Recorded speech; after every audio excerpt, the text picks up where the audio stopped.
क्या आपने कभी ऐसा महसूस किया है कि आप जानते हैं आपको क्या करना चाहिए, लेकिन फिर भी आप वही गलती बार बार दोहराते हैं? आप जानते हैं कि गुस्सा नहीं करना चाहिए, फिर भी गुस्सा आ जाता है। आप जानते हैं कि चिंता करने से कुछ नहीं बदलेगा, फिर भी पूरी रात दिमाग बहकता रहता है। आप जानते हैं दूसरों से तुलना करना गलत है, लेकिन सोशल मीडिया खोलते ही आपका आत्मविश्वास कम होने लगता है। अगर ऐसा आपके साथ भी होता है तो इसका मतलब ये नहीं है कि आप कमजोर हैं। इसका मतलब सिर्फ इतना है कि आपने अपनी भावनाओं को समझना और उन्हें नियंत्रित करना अभी तक नहीं सीखा है। आज की इस वीडियो में हम बात करेंगे उस किताब की जिसने लाखों लोगों को सिखाया कि भावनाओं के गुलाम बनने के बजाय उनका मालिक कैसे बने। इस किताब का नाम है मास्टर योर इमोशंस। और यकीन मानिए, अगर आपने इस किताब की सीख को अपनी जिंदगी में उतार लिया तो सिर्फ आपका मूड नहीं बदलेगा, बल्कि आपकी सोच, आपके फैसले और आपकी पूरी जिंदगी बदल सकती। तो चलिए शुरू करते हैं। दोस्तों, हम में से ज्यादातर लोग यह मानते हैं कि हमारी समस्याओं की वजह बाहर की दुनिया है। अगर बॉस अच्छा होता, अगर परिवार समझता, अगर पैसे ज्यादा होते, अगर किस्मत साथ देती तो शायद हम खुश होते। लेकिन लेखक कहते हैं कि असली समस्या बाहर नहीं बल्कि हमारे अंदर चल रही भावनात्मक दुनिया में होती। दो लोगों के साथ एक जैसी घटना होती है, एक व्यक्ति टूट जाता है, दूसरा व्यक्ति और मजबूत बनकर निकलता है। घटना एक ही थी, फर्क सिर्फ इस बात का था कि दोनों ने उस घटना को कैसे महसूस किया। यहीं से इस किताब का सबसे बड़ा संदेश शुरू होता है। आपकी जिंदगी को घटनाएं नहीं बल्कि उन घटनाओं के प्रति आपकी भावनात्मक प्रतिक्रिया तय करती। चैप्टर 1, आखिर भावनाएं होती क्या हैं? हर इंसान के अंदर हर दिन दर्जनों भावनाएं पैदा होती हैं। खुशी, दुख, डर, उत्साह, गुस्सा, जलन, निराशा, उम्मीद, ये सभी भावनाएं इंसान होने का हिस्सा हैं। समस्या यह नहीं है कि हमारे अंदर नकारात्मक भावनाएं आती हैं। समस्या तब शुरू होती है जब वही भावनाएं हमारे फैसले लेने लगती हैं। कल्पना कीजिए कि आपके मन के अंदर एक कार चल रही है। अगर उस कार की ड्राइविंग सीट पर आपका विवेक बैठा है तो कार सही दिशा में चलेगी। लेकिन अगर ड्राइविंग सीट पर गुस्सा, डर या चिंता बैठ जाए तो दुर्घटना होना लगभग तय है। लेखक कहते हैं कि अधिकतर लोग अपनी भावनाओं को कंट्रोल नहीं करते, बल्कि उनकी भावनाएं उन्हें कंट्रोल करती हैं। और यही कारण है कि लोग बार बार वही गलतियां दोहराते रहते हैं। भावनाएं कहां से आती हैं? बहुत से लोग सोचते हैं कि भावनाएं सीधे घटनाओं से पैदा होती हैं, लेकिन लेखक कहते हैं ऐसा नहीं है। घटना, उस घटना के बारे में आपकी सोच, उस सोच से पैदा हुई भावना, उस भावना से निकला आपका व्यवहार, यही पूरा चक्र है। मान लीजिए आपने अपने दोस्त को मैसेज किया, उसने कई घंटों तक जवाब नहीं दिया। अब दो लोग हैं, पहला सोचता है शायद वह मुझसे नाराज है, तुरंत चिंता शुरू, दुख शुरू, गुस्सा शुरू। और दूसरा सोचता है शायद वह किसी काम में व्यस्त होगा, उसे कोई तनाव नहीं होता। घटना एक ही थी, लेकिन दोनों की सोच अलग थी और इसीलिए दोनों की भावनाएं भी अलग बनी। यानी घटना नहीं बल्कि उस भावना का अर्थ जो आपका दिमाग बनाता है वही आपकी भावना तय करता है। हमारा दिमाग हमें धोखा क्यों देता है? मानव मस्तिष्क लाखों साल पहले जीवित रहने के लिए विकसित हुआ था। उस समय हर तरफ खतरे थे, जंगल, जानवर, भूख, हमला। इसलिए हमारा दिमाग हर समय खतरे खोजने के लिए तैयार रहता था। आज दुनिया बदल चुकी है, लेकिन हमारा दिमाग अब भी उसी पुरानी सिस्टम पर काम करता है। इसलिए छोटी सी आलोचना भी हमें बड़े खतरे जैसी लगती है। सोशल मीडिया पर किसी की सफलता देखकर हमारा दिमाग तुलना करने लगता है। एक छोटी असफलता हमें ऐसा महसूस कराती है कि सब खत्म हो गया। असल में खतरा उतना बड़ा नहीं होता है जितना हमारा दिमाग उसे बना देता है। नकारात्मक भावनाएं बुरी नहीं होती। यह किताब एक बहुत महत्वपूर्ण बात सिखाती है। गुस्सा दुश्मन नहीं है, डर दुश्मन नहीं है, दुख दुश्मन नहीं है। ये सभी भावनाएं हमें कोई संदेश देने आती हैं। डर कहता है तैयार हो जाओ, गुस्सा कहता है कुछ ऐसा हो रहा है जो तुम्हें पसंद नहीं है, दुख कहता है तुमने कुछ खोया है। समस्या तब होती है जब हम उन भावनाओं के संदेश को समझने के बजाय इन्हें अपनी पहचान बना लेते हैं। हम कहने लगते हैं मैं बहुत गुस्सैल इंसान हूं, मैं हमेशा दुखी रहता हूं, मैं बहुत कमजोर हूं। लेखक कहते हैं भावना आपकी पहचान नहीं है, वह सिर्फ एक अस्थायी अनुभव है। जैसे मौसम बदलता है वैसे ही भावनाएं भी बदलती रहती हैं। अगर आप किसी भावना को आने और जाने दें तो वह ज्यादा देर तक नहीं टिकती, लेकिन अगर आप उसे पकड़ कर बैठ जाएं तो वही भावना आपकी पूरी जिंदगी पर कब्जा कर लेती। आप अपनी भावनाएं नहीं हैं। यह इस किताब की सबसे शक्तिशाली सीखों में से एक है। अपनी आंखें बंद करके सोचिए, जब आपको गुस्सा आता है तो आपके अंदर एक हिस्सा ऐसा भी होता है जो देख रहा होता है कि मुझे गुस्सा आ रहा है। अगर देखने वाला हिस्सा मौजूद है तो इसका मतलब है कि देखने वाला और गुस्सा दोनों अलग अलग हैं। यानी आप गुस्सा नहीं है, आप वह व्यक्ति हैं जो गुस्से को महसूस कर रहा है। यही बात डर, चिंता, दुख हर भावना पर लागू होती। जिस दिन आप इस अंतर को समझ लेते हैं उसी दिन आपकी भावनाओं की पकड़ कमजोर होने लगती। लेखक एक आसान अभ्यास बताते हैं। अगली बार जब कोई नकारात्मक भावना आए तो तुरंत खुद से 3 सवाल पूछिए। पहला, मैं अभी क्या महसूस कर रहा हूँ? दूसरा, यह भावना किस सोच से पैदा हुई है? तीसरा, क्या यह सोच पूरी तरह सच है या सिर्फ मेरे दिमाग की बनाई हुई कहानी है? सिर्फ इतना करने से ही आपका दिमाग ऑटो पायलट मोड से बाहर आने लगता और धीरे धीरे आप प्रतिक्रिया देने के बजाय समझदारी से जवाब देना सीख जाते हैं। चैप्टर 2, नकारात्मक भावनाओं की असली जड़। अगर आप किसी इंसान से पूछें कि उसकी सबसे बड़ी समस्या क्या है तो वह अलग अलग जवाब देगा। कोई कहेगा मेरे पास पैसे नहीं है, कोई कहेगा रिश्ते ठीक नहीं है, कोई कहेगा नौकरी का तनाव है, कोई कहेगा लोग मुझे समझते ही नहीं है। लेकिन लेखक कहते हैं कि ये समस्याएं असली कारण नहीं है, ये सिर्फ सतह पर दिखाई देने वाली चीजें हैं। असली जड़ हमारे मन के अंदर छिपी होती है। एक ही घटना 2 लोगों के साथ होती है लेकिन दोनों की प्रतिक्रियाएं अलग होती हैं। इसका मतलब यह है कि समस्या घटना में नहीं बल्कि उस अर्थ में है जो हम अपने मन में उसे देते हैं। मान लीजिए आपको ऑफिस में आपके बॉस ने सबके सामने डांट दिया। एक व्यक्ति सोचता है मैं बेकार हूं, मुझसे कभी कुछ अच्छा नहीं होगा। वह पूरे दिन दुखी रहता है, उसका आत्मविश्वास टूट जाता है। और दूसरा व्यक्ति सोचता है शायद मुझसे कहीं गलती हुई है, मैं इसे सुधार सकता हूं। वह अगले दिन पहले से बेहतर तैयारी करके आता है। घटना एक ही थी, फर्क सिर्फ सोच का था। यही कारण है कि लेखक कहते हैं आपकी भावनाएं परिस्थितियों से नहीं बल्कि आपकी व्याख्या से पैदा होती। हम हर बात को व्यक्तिगत क्यों बना लेते? हमारे दिमाग की एक आदत है हर घटना को खुद से जोड़ लेना। अगर किसी ने मुस्कुराकर बात नहीं की तो हम सोचने लगते हैं शायद वह मुझसे नाराज है। अगर किसी ने हमारे मैसेज का जवाब देर से दिया अब उसे मेरी परवाह नहीं है। अगर सोशल मीडिया पर किसी और को सफलता मिल गई तो हम सोचते हैं मैं तो पीछे रह गया। लेकिन सच्चाई यह है कि अधिकांश मामलों में इन बातों का हमसे कोई संबंध ही नहीं होता है। हो सकता है सामने वाला व्यक्ति अपने काम में व्यस्त हो सकता है वह किसी परेशानी से गुजर रहा हो या फिर हो सकता है उसका मूड खराब हो। लेकिन हमारा दिमाग बिना पूरी जानकारी के ही कहानी बना देता है और फिर उसी कहानी पर विश्वास करके दुखी भी हो जाता है। लेखक कहते हैं दिमाग एक शानदार नौकर है लेकिन बहुत खराब मालिक है। अगर आप उसकी हर कहानी को सच मान लेंगे तो आपकी भावनाएं कभी स्थिर नहीं रहेंगी। नकारात्मक सोच का चक्र। अब समझिए कि नकारात्मक सोच कैसे आपकी पूरी जिंदगी को प्रभावित करती है। सब कुछ एक छोटे से विचार से शुरू होता है। विचार बनता है मैं यह नहीं कर पाऊंगा। उस विचार से पैदा होती है डर। डर आपको रोक देता है, आप कोशिश ही नहीं करते, फिर आपको सफलता नहीं मिलती और आपका दिमाग कहता है देखा मैंने पहले ही कहा था कि तुम नहीं कर सकते।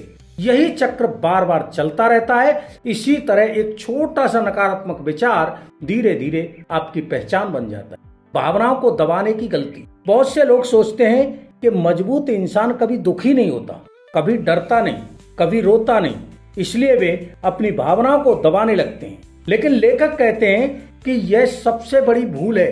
कल्पना कीजिए कि एक प्रेशर कुकर में लगातार भाप भरती जा रही है। अगर उसकी भाप बाहर निकलने का रास्ता न मिले तो क्या होगा? एक समय के बाद वह फट जाएगा। हमारा मन भी बिल्कुल ऐसा ही होता है। जब हम अपने दुख, गुस्से और डर को बार बार दबाते हैं ना, तो वे खत्म होने लगते हैं। वे अंदर जमा होते रहते हैं और फिर एक दिन छोटी सी बात पर भी हमारा गुस्सा फूट पड़ता है। इसलिए भावनाओं को दबाना समाधान नहीं है, उन्हें समझना और स्वस्थ तरीके से व्यक्त करना ही समाधान है। स्वीकार करना ही बदलाव की शुरुआत है। लेखक कहते हैं कि किसी की भावना से मुक्त होने का पहला कदम है उसे स्वीकार करना। अगर आप दुखी हैं तो खुद से कहिए, हाँ मैं इस समय दुखी हूं। अगर आपको डर लग रहा है, हाँ मुझे डर लग रहा है। जब आप अपनी भावना को स्वीकार करते हैं तो आप उससे लड़ना बंद कर देते हैं और जैसे ही लड़ाई खत्म होती है, भावना की ताकत कम होने लगती है। याद रखिए, जिस चीज का विरोध करते हैं वह अक्सर और मजबूत हो जाती है, लेकिन जिसे शांत मन से स्वीकार करते हैं उसका प्रभाव धीरे धीरे कम होने लगता है। आपके विचार हमेशा सच नहीं होते हैं। यह किताब की सबसे महत्वपूर्ण सीखों में से एक है। हर विचार सच नहीं होता। दिमाग हर दिन हजारों विचार पैदा करता है। कुछ उपयोगी होते हैं, कुछ बेकार, कुछ पूरी तरह झूठे। फिर भी हम हर विचार पर विश्वास कर लेते हैं। मान लीजिए आपके मन में विचार आया, कोई मुझे पसंद नहीं करता। क्या यह तथ्य है? नहीं, यह सिर्फ एक विचार है। लेकिन अगर आप इसे सच मान लेंगे तो आपका व्यवहार बदल जाएगा। आप लोगों से दूर रहने लगेंगे, कम बात करेंगे और फिर सचमुच लोग आपसे दूर होने लगेंगे। इस तरह आपका झूठा विचार धीरे धीरे आपकी वास्तविकता बन जाता है। लेखक कहते हैं, विचारों को बिना जांचे सच मत मानिए। हर विचार से पहले एक सवाल पूछिए, क्या इसके पक्ष में कोई ठोस प्रमाण है? अक्सर जवाब होगा नहीं। अपनी ऊर्जा सही जगह लगाइए। हमारी जिंदगी में दो तरह की चीजें होती हैं। पहली जो हमारे नियंत्रण में है, दूसरी जो हमारे नियंत्रण में है ही नहीं। हम अक्सर अपना समय और ऊर्जा उन चीजों पर खर्च कर देते हैं जिन्हें हम बदल ही नहीं सकते। दूसरे लोग हमारे बारे में क्या सोचते हैं, कल क्या होगा, किस्मत क्या करेगी, इन सब पर हमारा कोई नियंत्रण नहीं है। लेकिन हम क्या सोचते हैं, क्या सीखते हैं, कैसी आदतें बनाते हैं, कैसी प्रतिक्रिया देते हैं, यह पूरी तरह हमारे हाथ में है। लेखक कहते हैं, जिस दिन आप अपनी ऊर्जा केवल उन चीजों पर लगाना शुरू कर देंगे जो आपके नियंत्रण में है, उसी दिन आपकी मानसिक शांति बढ़ने लगेगी। हर भावना एक शिक्षक है। अक्सर हम नकारात्मक भावनाओं को दुश्मन मान लेते हैं। लेखक कहते हैं, हर भावना अपने साथ एक संदेश लेकर आती है। अगर आपको बार बार गुस्सा आता है तो शायद आपकी कोई सीमा बार बार तोड़ी जा रही है। अगर आपको बार बार डर लगता है तो शायद आपको तैयारी की जरूरत है। अगर आपको बार बार ईर्ष्या होती है तो शायद वह आपको बता रही है कि आप खुद अपने जीवन में क्या हासिल करना चाहते हैं। भावनाओं से भागिए मत, उनसे सीखिए, क्योंकि जो व्यक्ति अपनी भावनाओं को समझ लेता है वह धीरे धीरे खुद को समझने लगता है, और जो खुद को समझ लेता है उसे दुनिया की कोई भी परिस्थिति आसानी से नहीं हिला सकती। चैप्टर 3, अपनी भावनाओं के ट्रिगर्स को पहचानिए। दोस्तों, क्या आपने कभी सोचा है कि कुछ लोगों की एक छोटी सी बात भी आपको इतना परेशान क्यों कर देती है? कोई आपकी आलोचना कर दे तो पूरा दिन खराब हो जाता है। कोई आपकी तारीफ न करे तो लगता है कि आपकी मेहनत की कोई कीमत ही नहीं है। कोई आपको नजरअंदाज कर दे तो मन में गुस्सा और दुख दोनों आ जाते हैं। लेखक कहते हैं कि इन घटनाओं की वजह से आप दुखी नहीं होते। असली वजह है आपके इमोशनल ट्रिगर्स। इमोशनल ट्रिगर्स वह चीज है जो आपके अंदर छिपी किसी पुरानी सोच, डर या अनुभव को अचानक जगा देती। मान लीजिए बचपन में आपको हमेशा कहा गया है तुमसे कुछ नहीं होगा।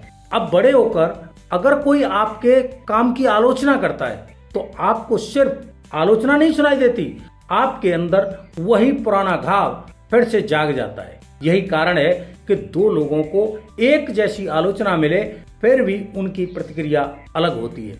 जिस व्यक्ति का आत्मविश्वास मजबूत है वह आलोचना को सुधार का अवसर मानता है, लेकिन जिसके अंदर पुराने घाव हैं वह उसी आलोचना को अपनी पूरी पहचान पर हमला समझ लेता है। इसलिए अगर आप अपनी भावनाओं पर नियंत्रण चाहते हैं तो सबसे पहले अपने ट्रिगर्स को पहचानना सीखिए। अपने आप से पूछिए, किन लोगों की बातें मुझे सबसे ज्यादा प्रभावित करती हैं, किन परिस्थितियों में मुझे सबसे ज्यादा गुस्सा आता है, किस बात से मुझे सबसे ज्यादा डर लगता है, कौन सी घटना बार बार मेरे मन में घूमती रहती है। जब आप इन सवालों के जवाब लिखना शुरू करेंगे तब आपको समझ आने लगेगा कि समस्या बाहर कम और अंदर ज्यादा है।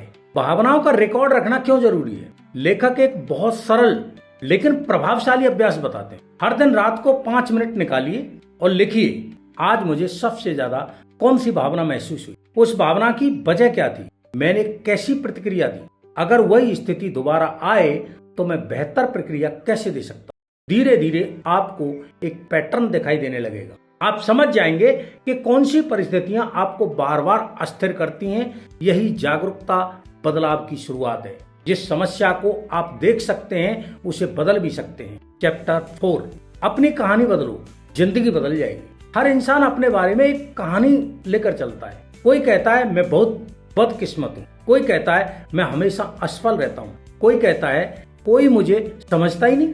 और धीरे धीरे ये बातें सिर्फ विचार नहीं रहती, ये हमारी पहचान बन जाती है। लेखक कहते हैं कि सबसे बड़ा खतरा यही है, क्योंकि आपका दिमाग उसी कहानी के अनुसार सबूत ढूंढना शुरू कर देता है। अगर आपने मान लिया कि मैं आत्मविश्वासी नहीं हूँ, तो हर छोटी असफलता उस विश्वास को और मजबूत करेगी। लेकिन अगर आप अपनी कहानी बदल दें, मैं सीख रहा हूँ, मैं हर दिन बेहतर हो रहा हूँ, गलतियां मेरी पहचान नहीं है, वे मेरी शिक्षक हैं, तो आपका दिमाग नए सबूत ढूंढना शुरू कर देगा। याद रखिए, आपकी कहानी आपकी वास्तविकता बन जाती है। इसलिए अपनी कहानी सोच समझ कर लिखिए, पीड़ित मानसिकता से बाहर निकलिए। लेखक एक और महत्वपूर्ण बात बताते हैं, दुनिया में 2 तरह के लोग होते हैं। पहले वे जो हर समस्या के लिए किसी और को दोष देते हैं, और दूसरे वे जो हर परिस्थिति में खुद से पूछते हैं, मैं इससे क्या सीख सकता हूँ। पहला व्यक्ति हमेशा शिकायत करता रहता है, दूसरा हमेशा आगे बढ़ता रहता है। जब तक आप अपनी खुशी की जिम्मेदारी दूसरों पर डालेंगे, तब तक आपकी खुशी भी दूसरों के हाथ में रहेगी। लेकिन जिस दिन आप कहेंगे मेरी प्रतिक्रिया मेरी जिम्मेदारी है, उसी दिन से आपकी असली आजादी शुरू होगी। चैप्टर 5, गुस्से को समझिए, दबाइए मत। गुस्सा अपने आप में बुरा नहीं है, गुस्सा एक संकेत है। यह बताता है कि आपके अंदर कुछ ऐसा है जिसे आप स्वीकार नहीं कर पा रहे हैं। लेकिन समस्या तब होती है जब गुस्सा आपका मालिक बन जाता है। गुस्से में बोले गए शब्द अक्सर ऐसे घाव छोड़ जाते हैं जो बरसों तक नहीं बढ़ते। लेखक कहते हैं, जब भी गुस्सा आए तुरंत प्रतिक्रिया मत दीजिए, कुछ गहरी सांस लीजिए, अगर संभव हो उस जगह से कुछ मिनट के लिए दूर हो जाइए। अपने आप से पूछिए, क्या मैं इस समय समस्या का समाधान कर रहा हूँ या सिर्फ अपनी भावना बाहर निकाल रहा हूँ? अक्सर जवाब होगा, मैं सिर्फ प्रतिक्रिया दे रहा हूँ। और यही समझ आपको गुस्से का गुलाम बनने से बचा सकती है। रुकना भी एक शक्ति है। समाज हमें सिखाता है कि तुरंत जवाब देना चाहिए, लेकिन भावनात्मक रूप से मजबूत लोग जानते हैं कि हर बात का तुरंत जवाब देना जरूरी नहीं होता। कई बार सबसे बुद्धिमानी भरा उत्तर होता है कुछ देर चुप रहना। जब भावनाएं शांत होती हैं तब निर्णय बेहतर होते हैं। लेखक कहते हैं, भावनाएं अस्थायी होती है, लेकिन उनके प्रभाव के लिए गए निर्णय लंबे समय तक साथ रहते हैं। इसलिए जब भी मन बहुत अशांत हो, कोई बड़ा फैसला मत लीजिए, अपने मन का पर्यवेक्षक बनिए। कल्पना कीजिए कि आपके मन में विचार आ रहे हैं। अगर आप हर विचार के पीछे भागेंगे तो आप थक जाएंगे, लेकिन अगर आप किनारे बैठकर उन्हें आते जाते देखेंगे तो आपको महसूस होगा कि विचार स्थायी नहीं है। ठीक यही अभ्यास लेखक सुझाते हैं। जब भी कोई नकारात्मक भावना आए, तुरंत यह मत कहिए मैं दुखी हूँ, बल्कि कहिए मेरे भीतर इस समय दुख की भावना उठ रही है। यह छोटा सा बदलाव आपको भावना से अलग कर देता है, और जैसे ही दूरी बनती है, भावना की ताकत कम होने लगती है। हर दिन थोड़ा थोड़ा बेहतर बनिए। भावनाओं पर नियंत्रण एक दिन में नहीं आता, यह एक अभ्यास है। जैसे शरीर को मजबूत बनाने के लिए रोज व्यायाम करना पड़ता है, वैसे ही मन को मजबूत बनाने के लिए रोज जागरूकता का अभ्यास करना पड़ता है। हर दिन बस 1% बेहतर बनने की कोशिश कीजिए। आज गुस्से में 5 मिनट रुक गए, कल 10 मिनट रुकेंगे। आज एक नकारात्मक विचार पकड़ लिया, कल 2 पकड़ लेंगे। धीरे धीरे यही छोटे बदलाव आपकी पूरी मानसिकता बदल देंगे। याद रखिए, भावनाओं का मालिक बनने का मतलब उन्हें खत्म करना नहीं है, उनका मालिक बनने का मतलब है कि अब वे आपके फैसले नहीं लेंगी, अब फैसला आपका होगा। चैप्टर 6, ओवरथिंकिंग, जब आपका दिमाग आपका दुश्मन बन जाता है। दोस्तों, क्या आपने कभी रात को बिस्तर पर लेटकर सोचा है कि आज जो हुआ उसका जवाब मुझे ऐसे देना चाहिए था, या फिर किसी छोटी सी बात को लेकर घंटों सोचते रहे हो, अगर ऐसा हो गया तो, अगर मैं असफल हो गया तो, अगर लोग मेरा मजाक उड़ाएंगे तो, अगर हाँ तो आप अकेले नहीं हैं। आज दुनिया में लाखों लोग ओवर थिंकिंग की वजह से अपनी शांति खो चुके हैं। समस्या यह नहीं है कि हम सोचते हैं, समस्या यह है कि हम जरूरत से ज्यादा सोचते हैं लेकिन कोई कदम नहीं उठाते। सोचते सोचते हमारा दिमाग एक ही बात को बार बार दोहराता रहता है। धीरे धीरे वह कल्पना हमें वास्तविकता जैसी लगने लगती है। याद रखिए, ओवर थिंकिंग समस्या का समाधान नहीं है, यह समस्या को और बड़ा बना देती है। दिमाग हमेशा सबसे बुरा क्यों सोचता है? हमारा दिमाग सुरक्षा चाहता है, इसलिए वह हर संभावित खतरे की कल्पना करता है। इंटरव्यू है, दिमाग कहेगा अगर फेल हो गए तो, बिजनेस शुरू करना है अगर पैसा डूब गया तो, स्टेज पर बोलना है अगर लोग हंस पड़े तो। लेकिन एक सवाल खुद से पूछिए, पिछले एक साल में जिन बातों की आपने चिंता की थी उनमें से कितनी सच हुई? ज्यादातर नहीं। फिर भी हमने उन पर घंटों, दिनों और कभी कभी महीनों तक अपनी ऊर्जा खर्च कर दी है। सोचने और समाधान खोजने में फर्क है। बहुत से लोग कहते हैं मैं तो बस सोच रहा हूं, लेकिन लेखक जैसी सोच रखने वाले विशेषज्ञ कहते हैं अगर आपकी सोच आपको समाधान तक नहीं ले जा रही है तो वह सोच नहीं, मानसिक शोर है। जब भी कोई समस्या आए खुद से 2 सवाल पूछिए, क्या मैं इसे बदल सकता हूं? अगर हाँ तो पहला छोटा कदम क्या होगा? अगर नहीं तो उसे बार बार सोचने से क्या बदलेगा? यही सवाल आपका आधा तनाव खत्म कर देगा। चैप्टर 7, डर आपका दुश्मन नहीं है, आपका शिक्षक है। डर एक ऐसी भावना है जिसे लगभग हर इंसान महसूस करता है। सफल लोग भी डरते हैं, फर्क सिर्फ इतना है कि वे डर के बावजूद आगे बढ़ते हैं। कल्पना कीजिए, एक बच्चा पहली बार साइकिल चला रहा है, उसे डर लगता है, वह गिरता है, फिर उठता है, फिर गिरता है। अगर वह पहले ही दिन कह देता मुझे डर लगता है इसलिए मैं कभी साइकिल नहीं चलाऊंगा, तो क्या वह कभी सीख पाता? बिल्कुल नहीं। जिंदगी भी ऐसी है, जिस काम से सबसे ज्यादा डर लगता है कई बार उसी काम के पीछे हमारी सबसे बड़ी सफलता छिपी होती है। डर को हराने का सबसे आसान तरीका, लोग सोचते हैं पहले डर खत्म होगा फिर मैं काम करूंगा, लेकिन सच इसका उल्टा है। पहले काम कीजिए फिर डर कम होगा। अगर आपको लोगों के सामने बोलने से डर लगता है तो 5 लोगों के सामने बोलिए, फिर 10, फिर 20। हर छोटा कदम आपके आत्मविश्वास को बढ़ाएगा। याद रखिए, साहस का मतलब डर का न होना नहीं है, साहस का मतलब है डर के बावजूद सही काम करना। चैप्टर 8, अपने आप से कैसे बात करते हैं वह आपकी जिंदगी बनाता है। दिन भर में आप सबसे ज्यादा किससे बात करते हैं? अपने आप से। लेकिन अफसोस की बात यह है कि हम अपने सबसे बड़े आलोचक भी खुद ही होते हैं। गलती हुई, मैं बेवकूफ हूं, काम पूरा नहीं हुआ, मुझसे कभी कुछ नहीं होगा। एक बार सोचिए, अगर आपका कोई दोस्त ऐसी गलती करे तो क्या आप उससे भी यही कहेंगे? शायद नहीं। तो फिर खुद के साथ इतनी कठोरता क्यों? अपने मन की भाषा बदलिए। मैं हार गया की जगह कहिए मैं सीख रहा हूं। मैं नहीं कर सकता की जगह मैं अभी नहीं कर पा रहा हूं लेकिन सीख सकता हूं। यही छोटी छोटी बातें धीरे धीरे आपकी मानसिकता बदल देती हैं। हर दिन अपने मन को क्या खिला रहे हैं? जिस तरह शरीर भोजन से बनता है उसी तरह मन विचारों से बनता है। अगर सुबह उठते ही नकारात्मक खबरें, दिन भर सोशल मीडिया पर तुलना, हर समय शिकायत करने वाले लोग, तो आपका मन भी वैसा ही बन जाएगा। लेकिन अगर आप अच्छी किताबें पढ़ते हैं, प्रेरणादायक बातें सुनते हैं, सीखने वाले लोगों के साथ समय बिताते हैं, तो धीरे धीरे आपकी सोच भी बदलने लग जाती है। याद रखिए, जिस वातावरण में आप रहते हैं वही आपकी मानसिकता को आकार देता है। भावनात्मक मजबूती कैसे विकसित करें? भावनात्मक रूप से मजबूत लोग कभी दुखी नहीं होते। ऐसा नहीं है, वे भी दुखी होते हैं, वे भी डरते हैं, वे भी असफल होते हैं, लेकिन वे एक बात जानते हैं, कोई भी भावना हमेशा के लिए नहीं रहती। वे जानते हैं आज मुश्किल है लेकिन हमेशा नहीं रहेगी, आज दर्द है लेकिन वह भी गुजर जाएगा। यही विश्वास उन्हें टूटने नहीं देता। एक छोटा सा दैनिक अभ्यास, हर रात सोने से पहले 3 बातें लिखिए।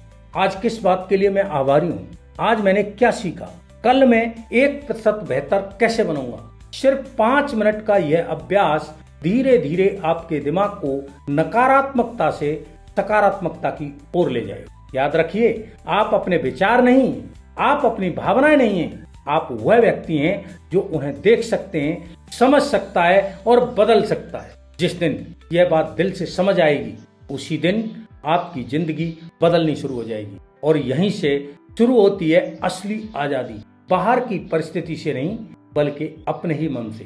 चैप्टर 9, भावनात्मक आजादी का असली मतलब। दोस्तों, अगर मैं आपसे पूछूं कि आजादी क्या है, तो शायद आप कहेंगे अपने मन का काम करना, अपनी पसंद की जिंदगी जीना, किसी के दबाव में न रहना। लेकिन इस किताब का सबसे गहरा संदेश कुछ और है। सबसे बड़ी आजादी बाहर नहीं, अंदर होती है। जब कोई आपकी बुराई करे और फिर भी आपका मन शांत रहे, जब कोई आपकी तारीफ करे और फिर भी आपका अहंकार न बढ़े, जब असफलता मिले और फिर भी आप हार न माने, तब समझिए कि आपने अपनी भावनाओं पर भी काम करना शुरू कर दिया है। ज्यादातर लोग पूरी जिंदगी परिस्थितियों को बदलने में लगा देते हैं, लेकिन जो लोग अपनी प्रतिक्रिया बदलना सीख जाते हैं, वे हर परिस्थिति में मजबूत बने रहते हैं। याद रखिए, आप हर घटना को नियंत्रित नहीं कर सकते, लेकिन हर घटना पर अपनी प्रतिक्रिया जरूर नियंत्रित कर सकते हैं, और यही आपकी सबसे बड़ी शक्ति है। चैप्टर 10, रोज के छोटे अभ्यास जो आपकी जिंदगी बदल सकते हैं। अब सवाल आता है, भावनाओं पर नियंत्रण कैसे पाया? क्या कोई जादुई तरीका है? नहीं, लेखक का संदेश बहुत साफ है। बड़े बदलाव छोटी लेकिन लगातार दोहराई गई आदतों से आते हैं। आइए कुछ ऐसे अभ्यास जानते हैं जिन्हें आप आज से ही शुरू कर सकते हैं। नंबर 1, सुबह की शुरुआत अपने मन से करें, मोबाइल से नहीं। जागते ही अगर आप सोशल मीडिया खोलते हैं तो आप अपने दिमाग को दूसरों की जिंदगी से भर रहे हैं। लेकिन अगर सुबह 10 मिनट शांत बैठते हैं, गहरी सांस लेते हैं या कुछ प्रेरणादायक पढ़ते हैं, तो आप अपने मन को दिशा देते हैं। सुबह का पहला घंटा पूरे दिन का मूड तय करता है। नंबर 2, प्रतिक्रिया देने से पहले रुकना सीखिए। जब भी गुस्सा आए, जब भी कोई ऐसी बात हो जो आपको परेशान करे, तुरंत जवाब मत दीजिए। 3, गहरी सांस लीजिए। अपने आप से पूछिए, क्या 5 मिनट बाद भी मैं यही प्रतिक्रिया देना चाहूंगा? अक्सर जवाब बदल जाता है। नंबर 3, अपने विचारों को लिखिए। मन में चल रही हर बात सच नहीं होती, लेकिन जब आप उसे कागज पर लिखते हैं तो आपको समझ आता है कि कितनी बातें सिर्फ डर, कल्पना या पुराने अनुभवों पर आधारित होती हैं। लिखना मन को साफ करने का सबसे आसान तरीका है। नंबर 4, अपने शरीर का ध्यान रखिए। यह बात अक्सर लोग भूल जाते हैं कि शरीर और मन अलग अलग नहीं है। अगर आपकी नींद पूरी नहीं होती, अगर आप घंटों बैठे रहते हैं, अगर आपका खान पान खराब है, तो आपकी भावनाएं भी जल्दी असंतुलित होती हैं। स्वस्थ शरीर शांत मन की नींव है। नंबर 5, हर दिन कृतज्ञता का अभ्यास करें। हर रात सोने से पहले 3 ऐसी चीजें लिखिए जिनके लिए आप आभारी हैं। शुरुआत में यह साधारण लगेगा, लेकिन कुछ ही दिनों में आपका दिमाग कमी पर नहीं, उपलब्धियों पर ध्यान देना शुरू कर देगा, और यही मानसिकता आपको अधिक शांत और संतुष्ट बनाएगी। आपका सबसे बड़ा दुश्मन कौन है? बहुत लोग सोचते हैं उनका दुश्मन कोई दूसरा इंसान है, लेकिन सच ये है कि कई बार हमारा सबसे बड़ा दुश्मन हमारा अपना अनियंत्रित मन होता है। वही मन जो हर छोटी बात पर चिंता करता है, वही मन जो हर समय तुलना करता है, वही मन जो बार बार पुरानी गलतियों को याद दिलाता है। लेकिन अच्छी बात यह है, जिस मन को आपने बरसों तक अनजाने में प्रशिक्षित किया है, उसी मन को आप आज से नई दिशा दे सकते हैं। मन आपका दुश्मन नहीं है, उसे सिर्फ सही प्रशिक्षण की जरूरत है। इस किताब का सबसे बड़ा संदेश, अगर आप पूरी किताब को सिर्फ एक वाक्य में समझना चाहते हो तो वह यह होगा, आप अपनी भावनाओं के गुलाम बनकर नहीं, उनके मालिक बनकर जी सकते हैं। भावनाएं आएंगी, गुस्सा आएगा, डर आएगा, निराशा भी आएगी, लेकिन अब आपके पास 2 रास्ते होंगे। पहला, हर भावना के साथ बह जाना। दूसरा, उसे देखना, समझना और सही निर्णय लेना। यही अंतर एक सामान्य और असाधारण जीवन के बीच होता है। दोस्तों, जिंदगी कभी पूरी तरह आसान नहीं होती। हर इंसान के जीवन में मुश्किलें आएंगी, आलोचना होगी, असफलता मिलेगी।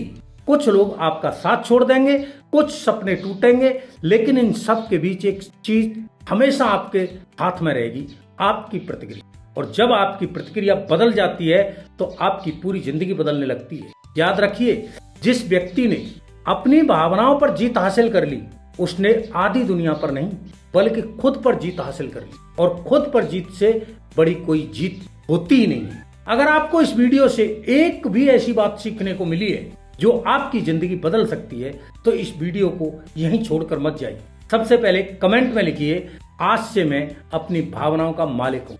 यह सिर्फ एक कमेंट नहीं होगा, बल्कि खुद से किया गया एक वादा होगा, एक प्रॉमिस होगा। अगर आपने अभी तक एनसीआर रीडर्स क्लब को सब्सक्राइब नहीं किया है तो अभी सब्सक्राइब कीजिए और बेल आइकॉन को दबाइए, क्योंकि इस चैनल पर हम सिर्फ किताबों की बातें नहीं करते, हम किताबों की सीख को जिंदगी में उतारना सीखते। अगर आप चाहते हैं कि आने वाले समय में आपका माइंडसेट, आपका कॉन्फिडेंस और आपकी पर्सनालिटी पहले से कई गुना बेहतर हो जाए, तो इस सफर में हमारे साथ जुड़िए।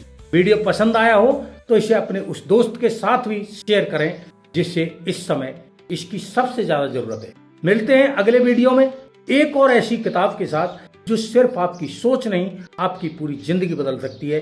धन्यवाद। जय हिंद।